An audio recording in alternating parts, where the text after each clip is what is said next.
Coming up on OU Nightly, an exclusive interview with the chief of OU Police following last week's swatting incident. Plus, tax season is underway, what one nonprofit is doing to help you file correctly. And it's spring family weekend. Our weather experts are tracking your weekend forecast. This is OU Nightly.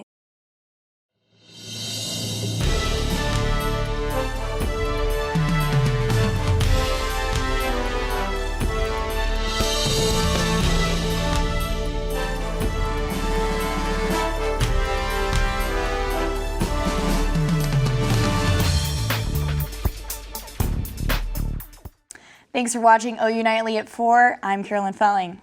And I'm Purpura. A former Gaylord assistant professor is convicted of a sexual crime against a minor. Imran Hasnat was found guilty yesterday of making lewd proposals to a child under the age of 16. He's been convicted of a felony and is receiving a 10-year suspended sentence. Palash also charged with sending obscene material to a child under 16, but that charge has been dropped. He was arrested in Norman August of 2022 when he met a police officer at a gas station who was posing as a minor. The former OU assistant professor has been deported back to his home country of Bangladesh. Next, a story you'll see first on OU Nightly, an exclusive interview with OU PD Police Chief Nathaniel Tarver. OU Nightly's Darian sat down with Chief Tarver to discuss an officer shortage. Darian joins us live from the OU PD office. Darian? A week ago today, the OU community experienced its first swatting incident. Today, we have an exclusive interview with OU PD Chief Tarver on how our officers will handle campus safety moving forward.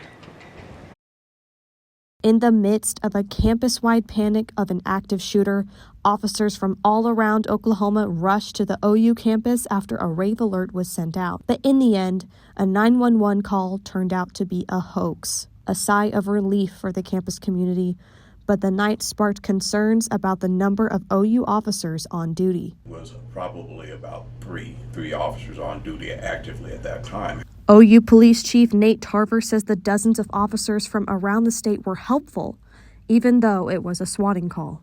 But under the best training conditions, we could not duplicate what we had that night. And through that, we will unpack what happened, we will analyze it, and we will determine where our holes were, where we could do better. If any good comes out of it, I hope that people are a little bit more observant of the environment that they're in. That's one of the things we've been encouraging that for a long time anyway. OU Police Chief Nate Tarver says the dozens of officers from around the state were helpful, even though it was a swatting call. But in the future, Tarver says we need more officers in the OU PD. Tarver says staffing shortages are affecting the OU PD, and currently there are only 12 officers on the Norman campus, when ideally there should be 40. Things that don't look right, let us know at that moment, not go home, think about it, and then call us, because then it's really too late to do anything about that. Tarver says the university administration is concerned about students' mental health after the event. OU still wants its students to feel supported. Reporting live, Darian Curry, OU Nightly. Thanks, Darian. You now have less than a week to file your taxes. The United Way of Norman is offering some last-minute help to those who may need it. The nonprofit can help you file your taxes online or in person for free. It's all part of their effort to help out the Norman community. With tax season here and the deadline quickly approaching, volunteers at United Way have been busy making filing easier for low-income citizens. To get I'm just glad that we are able to do this for the community every year. It's a valuable program for the community, because a lot of people, they start calling me in late December wondering when our taxes are going to be, when our tax program is going to be open. So it's a valuable asset for the community. Your last chance to get tax help in person is Saturday. It's only free for households that make less than $58,000 a year. Well, it's sunny outside and the temperatures are up in the 80s. That's right. Lots of families will want to enjoy spring Norman for family weekend. Our OU Nightly meteorologist Chloe Arroyo is here in the studio. Chloe. That's right, ladies. Spring has sprung. This spring, we're seeing a lot of allergies going on. I know on campus, a lot of people were sniffling this afternoon and even throughout this week.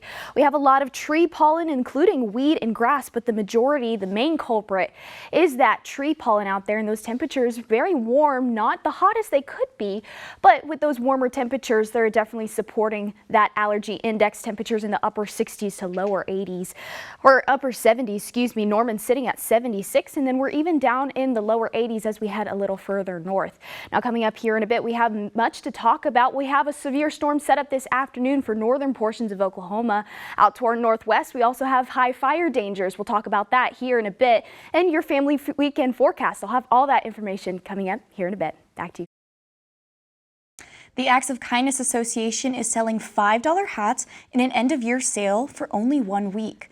The association says it needs to sell at least 24 hats, and shoppers will be refunded if the group does not meet its goal. It says they hope the accessory helps foster a sense of community throughout campus. We thought, this is the perfect way to kind of make people feel unified. Everyone can wear their hats on campus and be like, hey, I know you.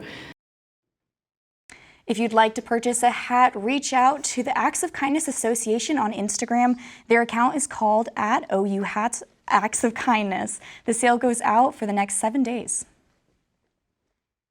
A lawsuit regarding abortion pills continues in the Supreme Court.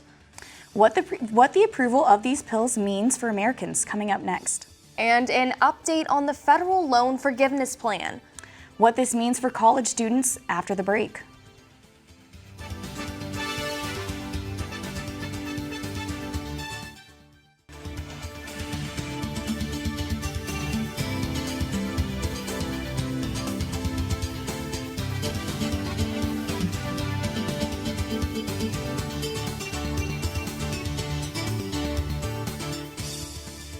A surprising move by the Supreme Court in an abortion pill lawsuit. Victoria Anderson has that in the rest of today's international headlines from the News Center. Today, the Supreme Court allowing the continued sale of an abortion drug as the pills lawsuit continues. The pill's approval by the Food and Drug Administration under fire by anti-abortion advocates.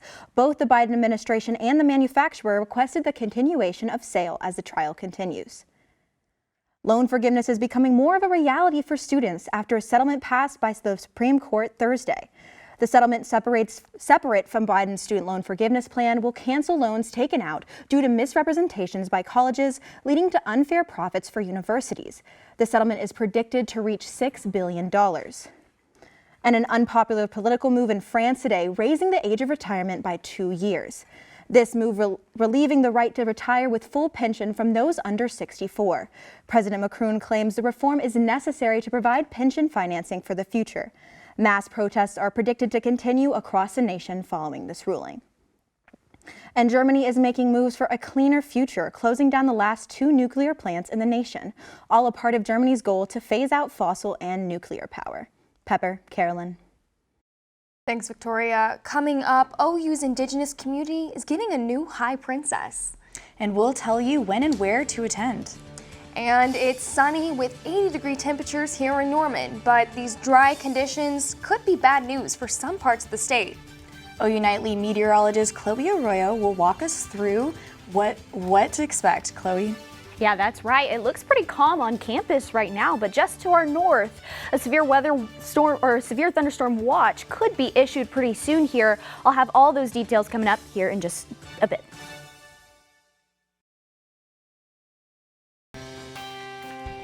Well, welcome back to OU Nightly. Looking at our live radar right now, this National Weather Service just issued a severe thunderstorm watch for northern portions of Oklahoma. It's not even on the map. This is how new this is. This is within the last minute or two.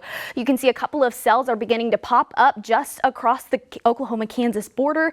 That doesn't include the metro, but it's still something to keep in mind because these storms are very conditional. I'll talk about that here in just a second. Here is our SPC outlook for this afternoon. That stands for for the Severe Prediction Center outlook through the National Weather Service.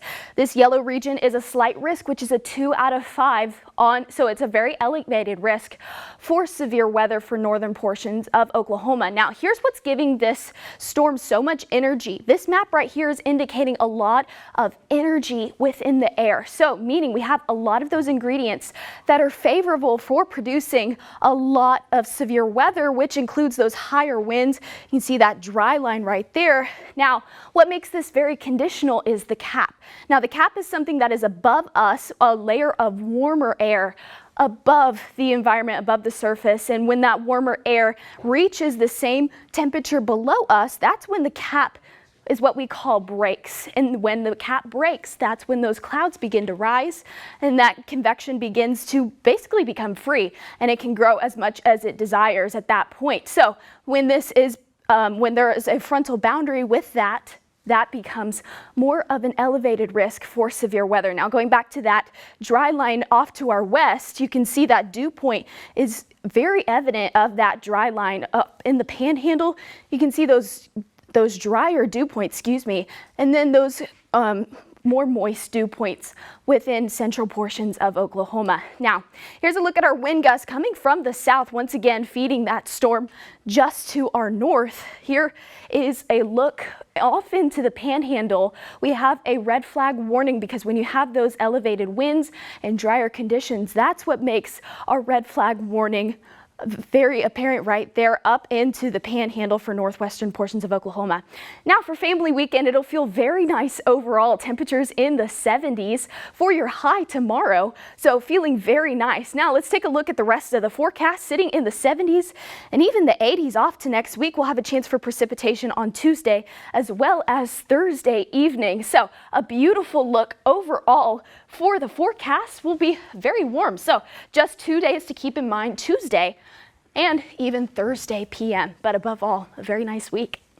Well, it sounds like it's going to be really beautiful this weekend. We're going to have a lot of families on campus for sure. Yeah, I know that my family will be here and I can't wait to show them around. Is yours coming? Yes, well, they're actually coming next weekend, so we're going to have a delayed family weekend, but it'll be super fun. That's awesome. Yeah, Yes. I'm so excited for this weather. Well, tomorrow the American Indians Student Association is holding the annual OU Indigenous Royalty Pageant. The pageant, formerly called High Princess, has a rich history here at OU starting back in 1929. For some students like Emily Workman, it's a chance to connect with their community right here at OU. I kind of wanted to show other Native students that grew up like me who don't really know anything that it's okay, like you can still be a part of the community here on campus.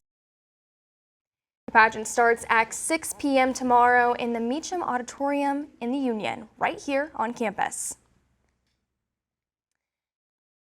Well, I hear that the OU's women's gymnastics team is competing for another title. Yeah, and up next is Big Friday Sports with Kenzie and Brigg. Will show you how the ladies advance to the 4 on the floor. Stick around.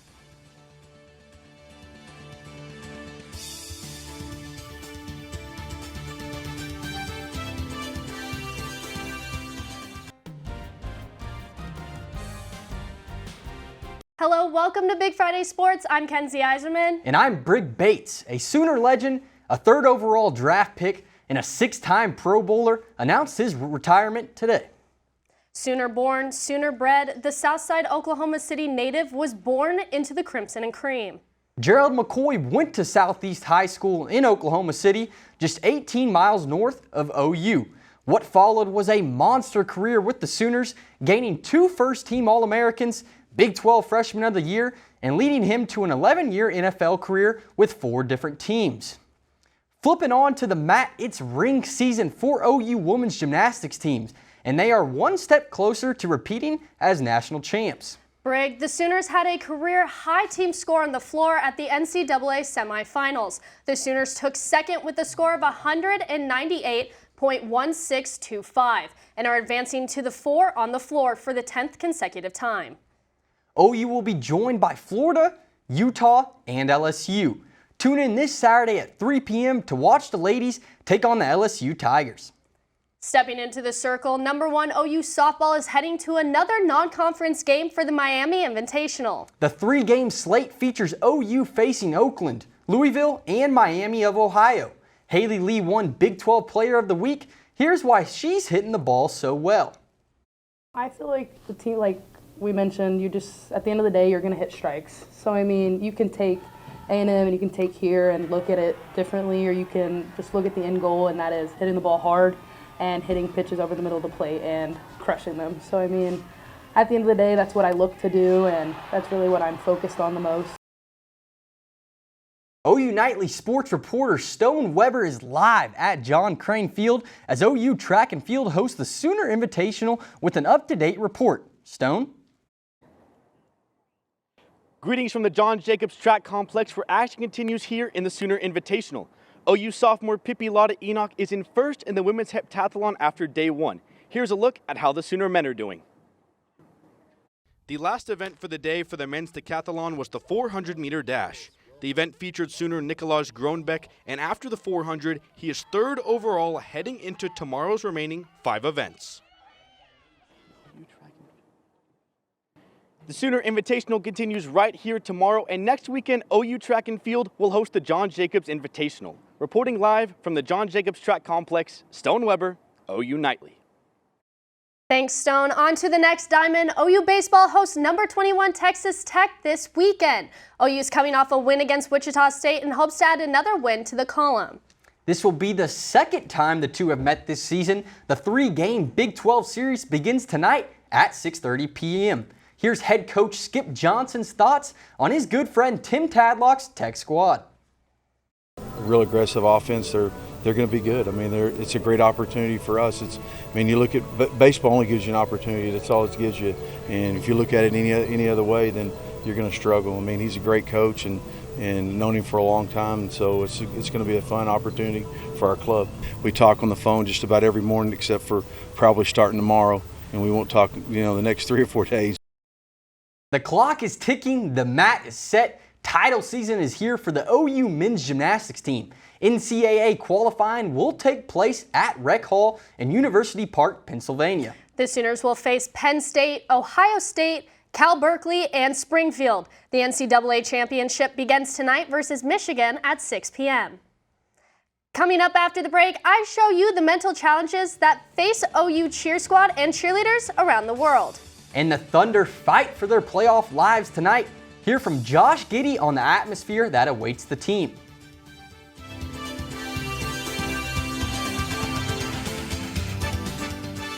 Remember? Welcome back to Big Friday Sports. We have a big weekend. Not only is it family weekend, but also OU tennis is playing Baylor today, this afternoon, but also Texas Tech this evening, on Sunday afternoon at about 1 p.m. They'll start their game on Sunday, but temperatures feeling really nice, 79 this afternoon. At 6 p.m. we'll have a break on Saturday. Our high will be 70 degrees, and then on Sunday at 1 p.m. when we play Texas Tech, it'll be 69 degrees. So above all, a very nice weekend for family weekend and OU Texas. Back to you guys at the desk. Thanks, Chloe. Spring football is coming up, and you know who else will be along the sidelines? Cheerleaders. Although their life seems like only glitz and glamour, I got the inside look into the ups and downs that come with being a cheerleader. This is the sport that's been overlooked for decades now. These are the smiling faces on the sidelines of every game. They're there to get the crowd excited, but this sport is so much more than just that.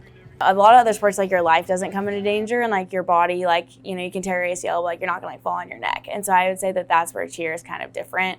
So you have to get yourself to physically be able to do the skills, but then mentally convince yourself okay, I'm gonna be okay. Well, before you do any skill, I think you're really thinking about what you're about to be doing. You're thinking about where your hips are supposed to be, where your chest is supposed to be, if you're keeping your head in, keeping it out. It's just it's honestly more mental than physical for me personally.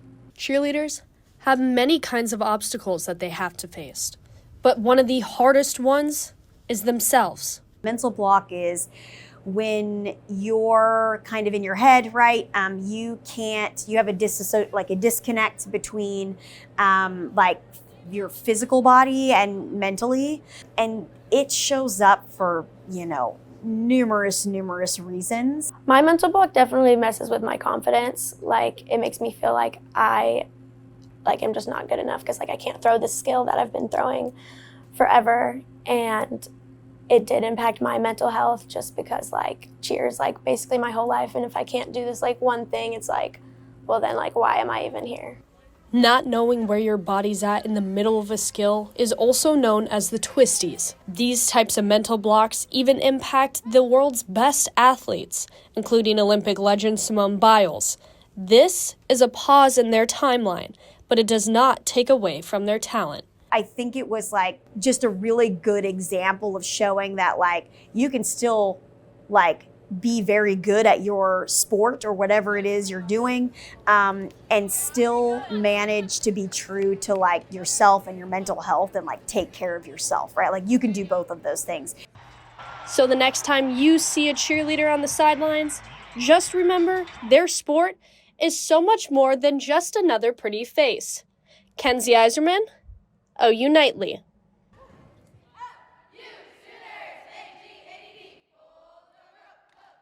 The OKC Thunder's team of youngsters is causing a storm in the NBA after knocking off the New Orleans Pelicans in the first round of the play-in. The Thunder and the T-Wolves started their season against each other and now meet in a win-or-go-home match to see who makes the playoffs. OKC tips off in Minnesota at 8:30 p.m. Yeah, it felt good. I mean, it felt like a playoff game. You know, it felt like what I thought it would feel like. It was my first one, so it was what I expected. You know, not even just the physicality of the game, but the crowd, the environment. It was a hostile place to play, and they're the type of games, you know, when you grow up, you want to be involved in. And for me, this was as good as I could have imagined my first playoff experience being. Norman native and Sooner legend Trae Young unleashed on the Miami Heat.